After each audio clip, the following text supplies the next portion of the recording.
Hello everyone, good morning. आज आम्ही पुन्हा एकदा निघालो होतो एका स्मॉल ट्रिपसाठी. सो कुठं निघालो होतो हे तुम्हाला लवकरच कळेल. मग आम्ही सगळ्यात पहिल्यांदा भरलं पेट्रोल. मग आम्ही एका ठिकाणी थोड्या वेळ थांबलो, जे होता बोपदेव घाट. तिथं आम्ही बोपदेव देवाचे दर्शन घेतले.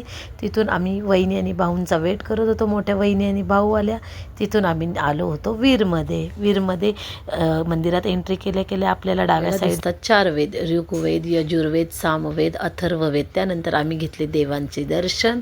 त्यानंतर घेतला आम्ही थोडासा महाप्रसाद. मग वीरमध्ये आलो आणि भाजी नाही घेतली असं कधी होतच नाही. त्यानंतर आम्ही तिथून निघालो कोडीतमध्ये. मंदिराजवळ येताच बघतोय काय आम्ही बैलांना मस्त सजवून आणलं होतं, कारण आज होता बैलपोळा. मग त्यानंतर होती नवरात्री. त्यानिमित्त मंदिरामध्ये खूप छान रोषणाई सजावट केली होती आणि स्वच्छतेची तयारी चालू होती मंदिरामध्ये. मग आम्ही दर्शन घेतले मंदिरामध्ये सगळीकडं. तिथंही आम्ही थोडा महाप्रसाद घेतला. त्यानंतर आम्ही गावामध्ये निघालो. गावामध्ये पण खूप मस्त DJ लावून बैलांची मिरवणूक काढलेली होती. त्यानंतर मग रात्री आम्ही उशिरा निघालो. मग जेवण केलं सर्वांनी.